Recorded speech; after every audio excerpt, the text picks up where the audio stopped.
the hill tribes, the Meo or Hmong. Now, most people don't know that in 61 and 62, there were teams of U.S. Special Forces in the mountains of Laos, and it's a very rugged country, who were training and equipping and leading the Meo guerrilla forces against the Pathet Lao. Later, the CIA took charge, often using its airline Air America as cover.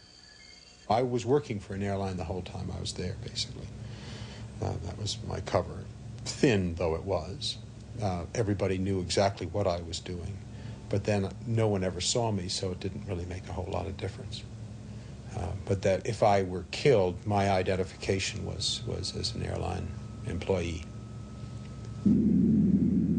Like the Soviet Union, America supplied its allies. In the case of the Hmong, covertly.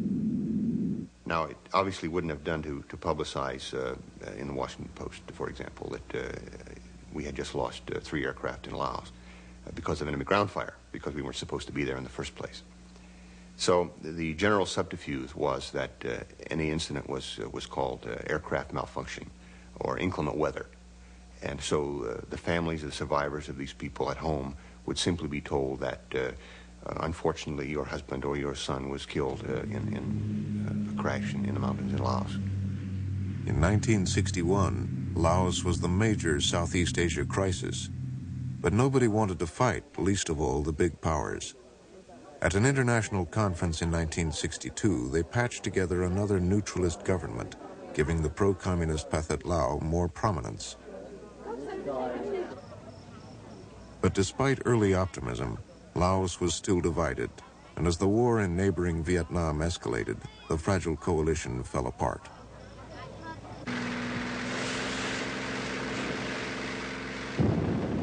In March 1964, 5 months before the first American bombing raid on North Vietnam, the United States organized a secret bombing campaign in Laos.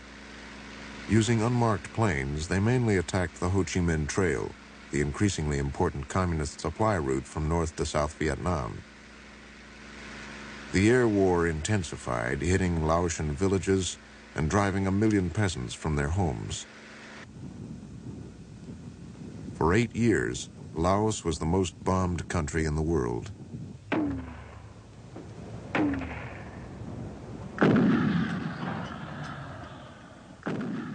The Pathet Lao forces grew. Equipped with heavier weapons by the North Vietnamese, their guerrillas began to fight in battalion-sized units against their principal enemy, the Hmong. When the whole context of the war in Southeast Asia changed, and it became expedient, perhaps, for the Americans to push the Hmong into something other than their traditional way of fighting, was at the place where we sold them down the river. The United States spent hundreds of millions of dollars on the war. The Hmong army, suffering heavy casualties, recruited children.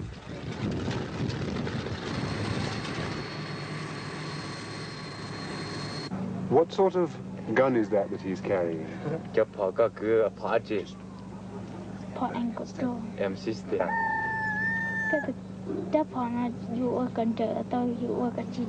He said can do 2 things, automatically and semi-automatic.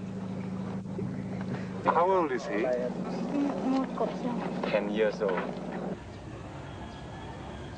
In Vientiane, the Laotian capital, the mountain war seemed far away. There were no American combat soldiers in Laos, only officials, aid workers, military advisors, and CIA agents. No troops. Yet American spending was 10 times bigger than the Laotian national budget. We provided the logistics, the air support, transport, the communications, ammunition, weaponry, and so forth. While the North Vietnamese forces grew from 7 to 70,000. These tribal forces up in the country that were supported by CIA, not the Royal Lao Army, which stayed right down in the comfortable valley and almost never heard a shot fired in anger, but the forces supported by CIA held that increased force off for about 10 years. Now, I think that's a pretty good record.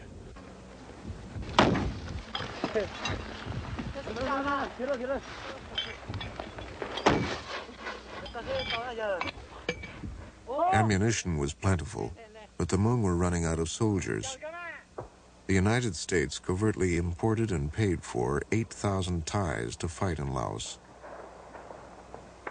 In early 1973, ceasefire agreements were reached in Vietnam and in Laos. 2 years later, the communist Pathet Lao took over. 10 years after the 1954 Geneva Agreements, neighboring Cambodia was still at peace. Cambodia's ancient grandeur was carved in the stones of Angkor, once the center of an empire that stretched across Southeast Asia. Hindu god kings had ruled a powerful state constantly at war with its neighbors. In the 15th century, the empire collapsed. Angkor was overrun and abandoned for more than 400 years.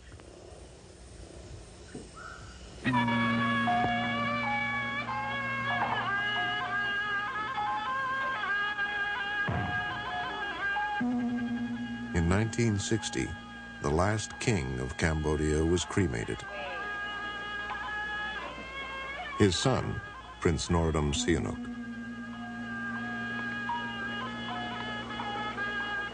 Sihanouk had been put on the throne by colonial France. After independence, he abdicated in favor of his father in order to play a more direct political role.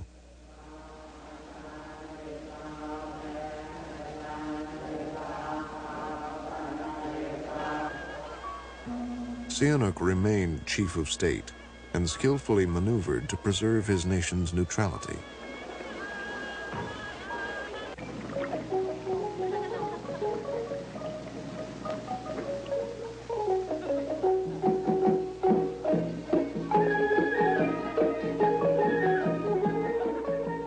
Cambodian folk dancers celebrated the country's abundance of rice and fish.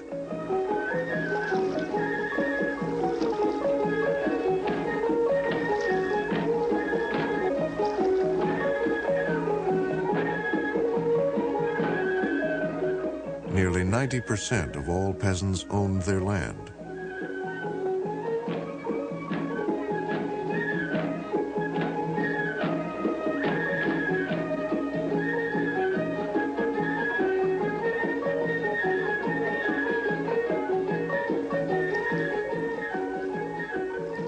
Cambodia prospered. Unlike Vietnam and Laos, it was at peace.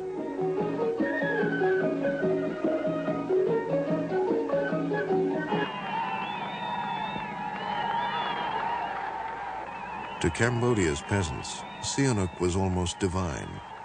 Many believed that he was even responsible for the success of their crops. Sihanouk relied on them, rather than on the urban population, for support. But Sihanouk's prestige and popularity could not change Cambodia's geography. In 1963, Sihanouk organized denunciations of America's growing involvement in Vietnam. He feared that the war would spread across his borders as South Vietnamese troops pursued the Viet Cong into Cambodia.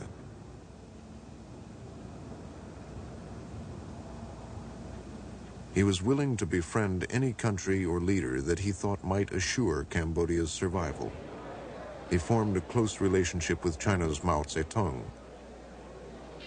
He also courted leaders of non-aligned nations like Indonesia's President Sukarno. He strengthened his ties with France's President Charles de Gaulle. He also wrote, directed, and starred in his own feature films, all of them glorifying Cambodia.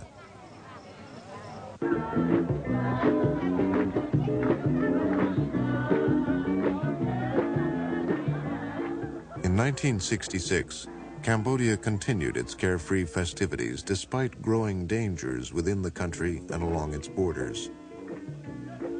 Sihanouk had broken relations with America. His officers were becoming restless.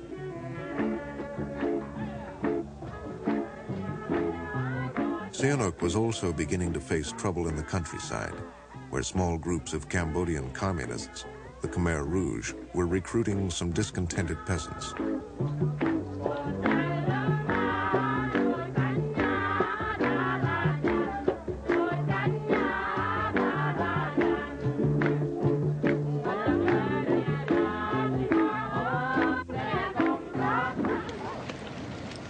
Sihanouk continued to juggle. In 1967, he invited Jacqueline Kennedy to Cambodia, hoping to draw America's attention to his dilemma. Oh, good. A big photo. For my students, it's not for themselves. Sihanouk was concerned by the Vietnamese communist buildup in the sanctuaries, and he feared a large-scale U.S. attack across his borders. As a counterbalance to this visit, he denounced America's Vietnam policy. It would be immoral to support, your aggression, the aggression of the United States against the people of Vietnam. We want to have the right to continue to have the right to be united, to be free. And how could we deny to Vietnam the right to self-determination? Pursuing their enemy, American and South Vietnamese aircraft often attacked across the Cambodian border.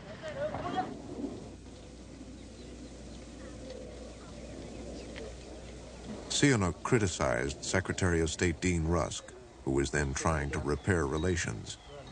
There is a contradiction between the declaration of friendship and respect from Mr. Dean Rusk on one hand, and on the other hand, your forces in South Vietnam continue to come into Cambodia and to kill well, what is necessary, our peasants and innocent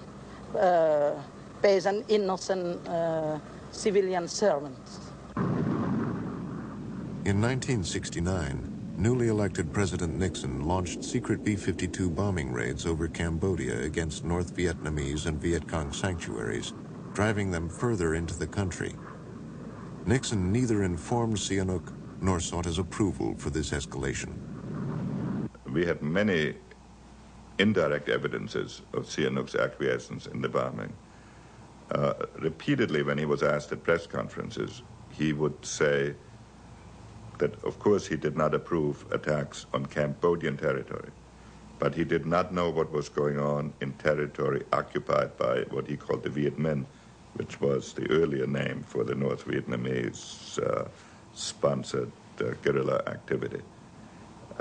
He invited Nixon to visit Cambodia while the bombing was going on. He reestablished diplomatic relations with us. I didn't know anything about the bombing when I went to Cambodia, and in fact I didn't know anything about it until after it broke in newspapers. For some reason I was never briefed on what was going on. I was aware of bombing, but not necessarily in Cambodia, because in my house on the banks of the Basak River at night, I not only could hear the bombing, but the whole house shook from the load of bombs when they were dropped, I assumed in Vietnam, but I suppose that eventually, I mean, most of them were being dropped in Cambodia. In January 1970, Sihanouk departed for a vacation in France, a trip that would take him on to Moscow and Peking. He wanted help to curb the Vietnamese communist presence, which was arousing Cambodian hostility. In March, anti-communist officers unleashed mobs against the North Vietnamese and Viet Cong embassies in Phnom Penh. They demanded the expulsion of the Vietnamese communists. I can say that some officers in our army and many deputies and many members of the government in Phnom Penh, they want to be your allies in order to have your dollars. They don't think about the destiny and the fate of our homeland. They don't mind about it. They are more patriots for dollars than for Cambodia. A week later, Sihanouk's anti-communist opponents ousted him and issued orders for his execution.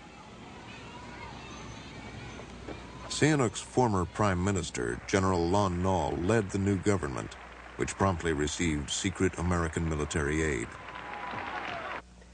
Well, after the coup, and of course Lon Nol's government gave the Vietnamese, I think, 48 hours to get out, as I remember, there was wild enthusiasm in Phnom Penh itself. All the children from the schools turned out and enlisted and got weapons and went off to the front and that kind of thing. It was real enthusiasm.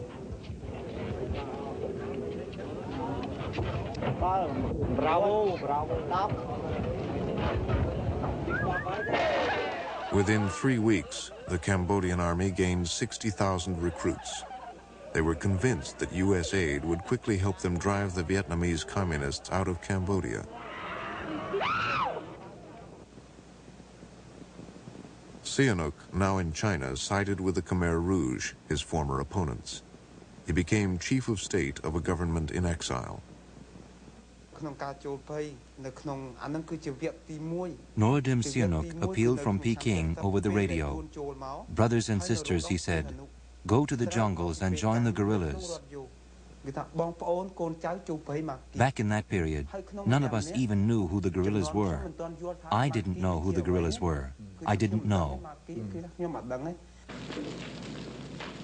In the countryside, several thousand peasants went on rampages demanding Sihanouk's return.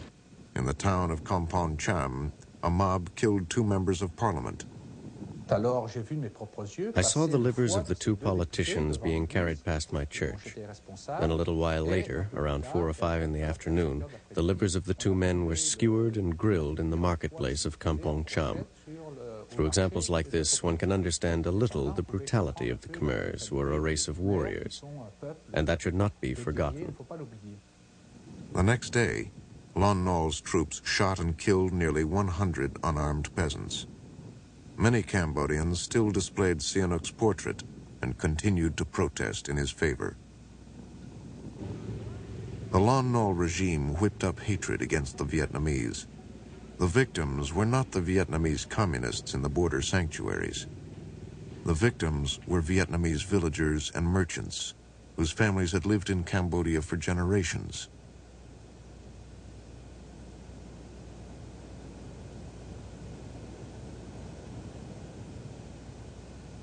Centuries of hatred erupted as Cambodian troops butchered Vietnamese. Taking advantage of Lon Nol's hostility towards the communist sanctuaries, South Vietnamese army units launched raids into Cambodia. President Nixon also decided to send U.S. ground forces into Cambodia to wipe out the sanctuaries and the elusive communist headquarters, Casvin. For the past 5 years, as indicated on this map that you see here, North Vietnam has occupied military sanctuaries all along the Cambodian frontier with South Vietnam. As Nixon spoke, U.S. troops were preparing to move into Cambodia. The decision to invade, like the earlier secret decision to bomb, was withheld from the Cambodian government. When we began the detailed planning of this operation, it was evident to us, since we'd never operated in Cambodia, we needed some kind of map or aerial photo, and so I dispatched the G2 down to pick these up at the headquarters in Saigon, and he had great difficulty in getting them, and a few hours he returned with the photographs, and then we found out why. The photographs, of course, disclosed these huge craters of B-52 bombing that had been going on for some time, and we weren't aware of it officially, and indeed I wasn't aware of it at all, and most of us weren't. Tonight, American and South Vietnamese units will attack the headquarters for the entire communist military operation in South Vietnam. This key control center has been occupied by the North Vietnamese and Viet Cong for 5 years in blatant violation of Cambodia's neutrality. One of the things that I found interesting was, as I looked at Nixon's speech on the incursion after we had started it, a few minutes after we had started it, was the great emphasis he had placed on the Kosvin headquarters, sort of portrayed it as kind of a Pentagon that we were going to capture. And my guess is that at best it was a foxhole and a couple of radios. But in any case, we knew that in the last 24 hours it was well out of the area we were going to operate in, which we knew from our normal intelligence means. And so it was never really an objective, although as he portrayed it, it was a major objective to the American people. More than 20,000 American and 40,000 South Vietnamese troops invaded Cambodia. The operation, Nixon said, would protect American forces in Vietnam. The Americans first clashed with their enemy at the Cambodian town of Snool. Responding to rifle fire, jets and tanks pounded the town for 2 days. The Americans were meeting little resistance. The body count was 4 civilians and 3 Vietnamese communist soldiers.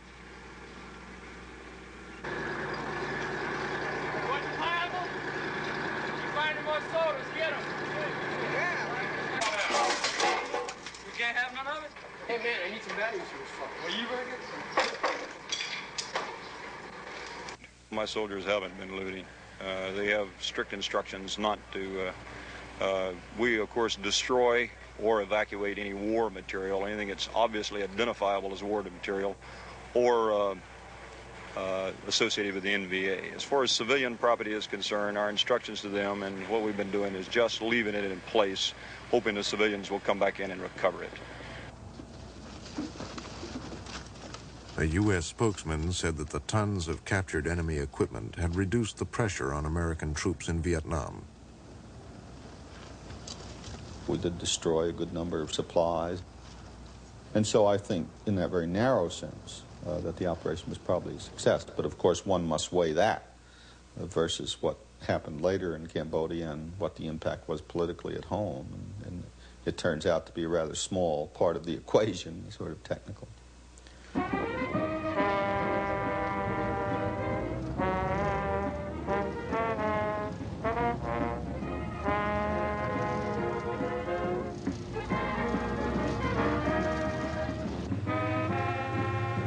More than 350 American soldiers had died during the invasion.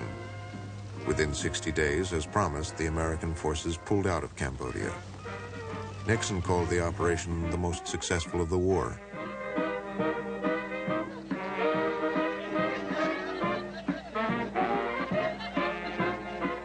The U.S. troop withdrawals from Vietnam were speeded up.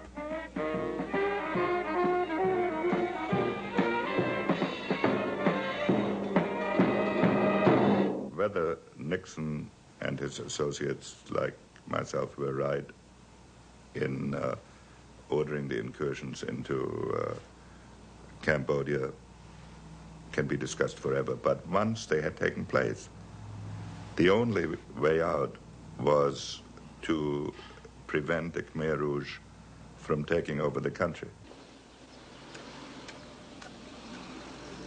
A plan to save American lives had plunged Cambodia into full-scale war. As the war widened, the North Vietnamese moved into the interior, helping the Khmer Rouge to organize and expand.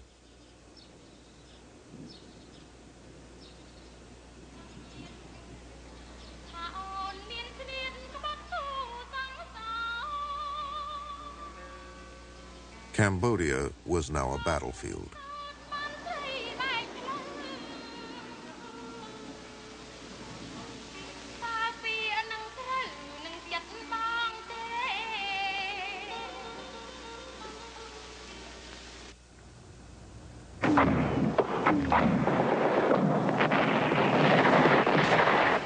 Financed by American money, Cambodia's army, FANC, was now the best paid in Southeast Asia, but it was inexperienced and inefficient as it sought its elusive enemy. My view was that the Cambodians were certainly an amateurish army without much capability, a tremendous amount of enthusiasm. Okay, you stop right there. Some Cambodians had been fighting and training with the American Special Forces in Vietnam. You roll over, you know? You roll over. Okay, number one. The people go forward, they'll fire. Bang! Bang! Bang! Bang! In that manner. Okay? They became the elite force in Lon Nol's army. We will yell at the top of our lungs. We will move. Ah! It puts fear. It makes the man scared, you know? Fear. In October 1970, Lon Nol ended the centuries-old Cambodian monarchy and created the Khmer Republic.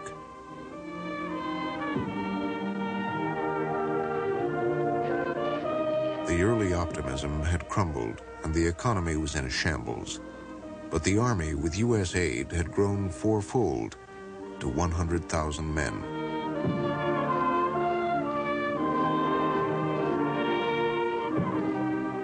Lon Nol was still opposed by Prince Sihanouk, still in China.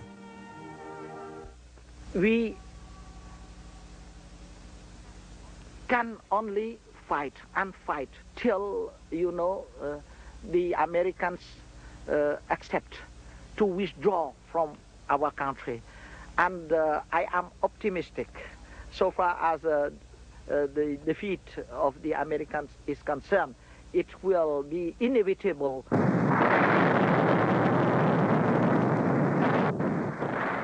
On January 22nd, 1971, the Vietnamese communists hit Phnom Penh for the first time, destroying ammunition dumps and oil supplies, and wiping out the Cambodian Air Force.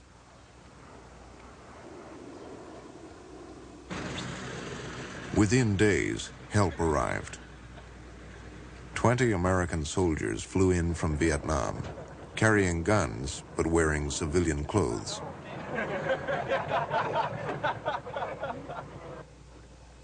They formed what they called the Military Equipment Delivery Team, MEDTC. By the time they got themselves organized, they replaced my little group of myself and 4 people with a general and about 113 people. And in effect, they took over most of the military activities for the FANC headquarters, which was what I hoped to preclude. The Yankees running all over the place and making all decisions and providing all guidance. Only American air power and funds kept Lon Nol's army from defeat. No Americans were dying in Cambodia as they still were in Vietnam. For the moment, Congress went along with Nixon's war. Now let's look at Cambodia.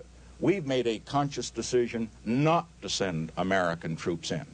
There are no American combat troops in Cambodia. There are no American combat advisors in Cambodia. There will be no American combat troops or advisors in Cambodia. We will aid Cambodia. Cambodia is the Nixon doctrine in its purest form. Vietnam was in violation of the Nixon doctrine, because in Cambodia what we are doing is helping the Cambodians to help themselves. The doctrine was also tested against the Ho Chi Minh Trail in southern Laos.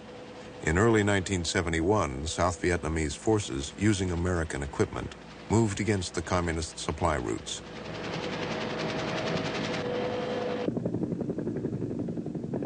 The Laotian government was not informed in advance.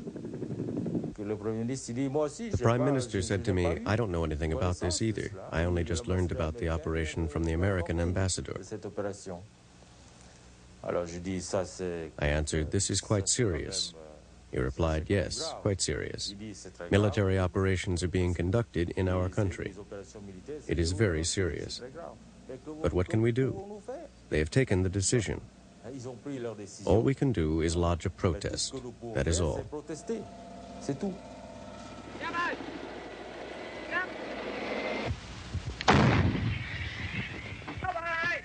The United States planned the invasion and gave it air and artillery support. But without American combat troops beside them, the South Vietnamese forces fled in disarray.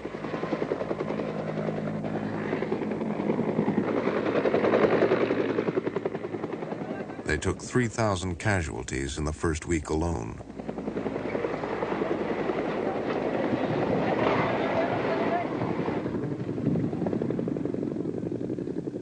In Laos, the Nixon doctrine had failed.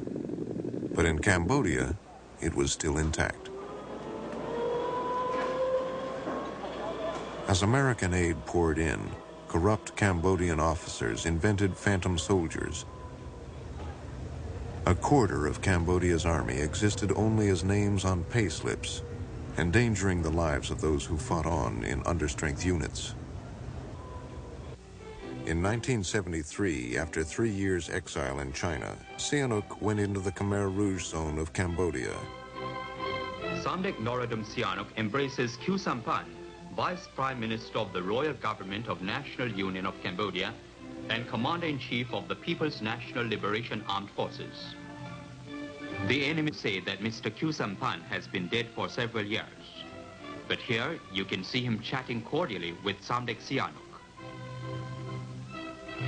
Sihanouk also embraced another Khmer Rouge leader, Pol Pot. Sihanouk knew he was only a figurehead. The Khmer Rouge leaders planned to remold Cambodia into a rural communist utopia and would spare no life to do it. When they gain power, Sihanouk said, they will spit me out like a cherry stone. They were using Sihanouk's prestige to mobilize peasant support. The Khmer Rouge leaders said that important cadres like us were communists. The people believed in Sihanouk, but they said that we who had joined the party should not believe in him. Starting with candidates for party membership, there was this kind of education. No one should have faith in Sihanouk, but they still allowed the people to believe in him. You see, there was public education and covert education. If we still believed in Sihanouk, they explained, there was no point in our making revolution. Sihanouk and the revolution, they told us secretly, were enemies of each other. If at any time the Khmer Rouge had not aligned themselves with Sihanouk, they would not have been able to carry on their fight. They wouldn't have been able to challenge Lon Nol. That's why they got Sihanouk on their side and put him up front. They made him front man because his subjects had admired and respected him for so long.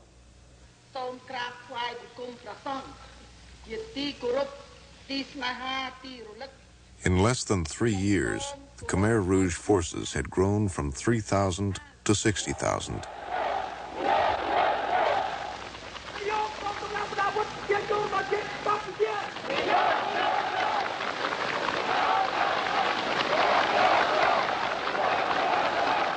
The Khmer Rouge were no longer completely dependent on their Vietnamese communist allies.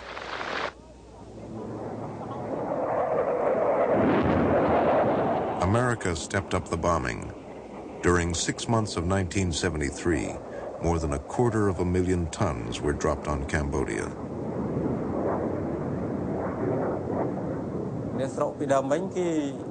The ordinary people were terrified by the bombing and the shelling, never having experienced war, and sometimes they shit in their pants when the big bombs and shells came. 200 to 400 shells would fall in each attack, and some people became shell-shocked, just like their brains were completely shattered. Even after the shelling had stopped, they couldn't hold down a meal. Their minds just froze up, and they would wander around mute, not talking for 3 or 4 days. Terrified and half crazy, they would believe anything they were told.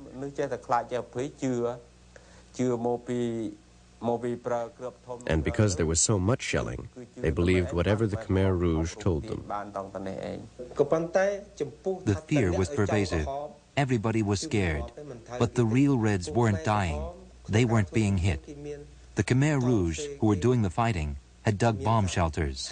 So whenever the planes came, they jumped into their holes, while the people sometimes didn't even have time to get out of their houses.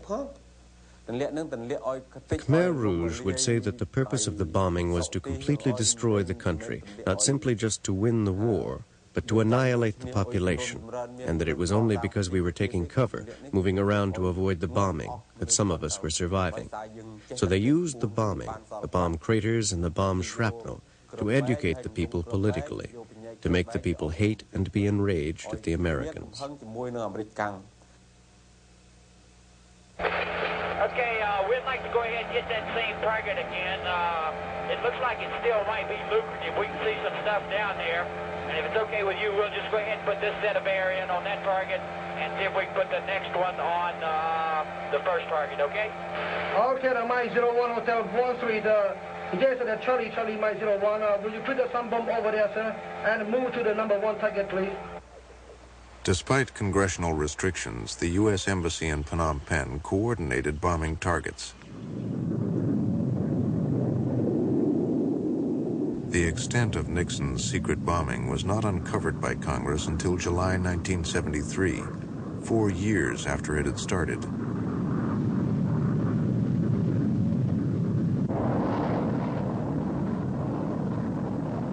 Nixon had waged war in Cambodia without congressional approval.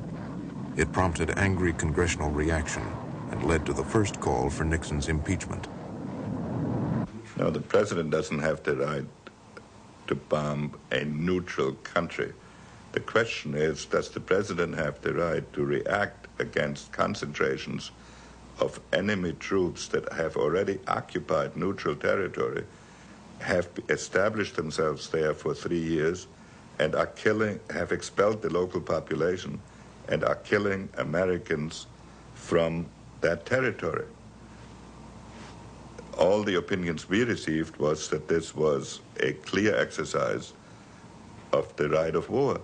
On this matter of the bombing in Cambodia, it was considered sufficiently sensitive that I was not privy to the information at the time it was going on, nor at the time that I submitted the reports to the Congress.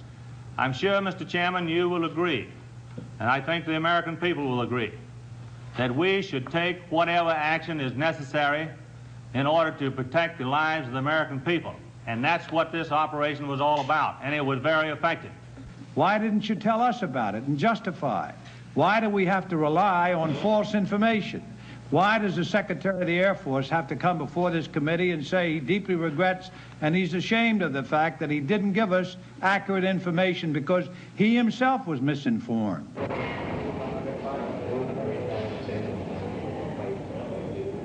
In August 1973, a B-52 dropped its bombs on Nek Lung, the river town just 30 miles from Phnom Penh.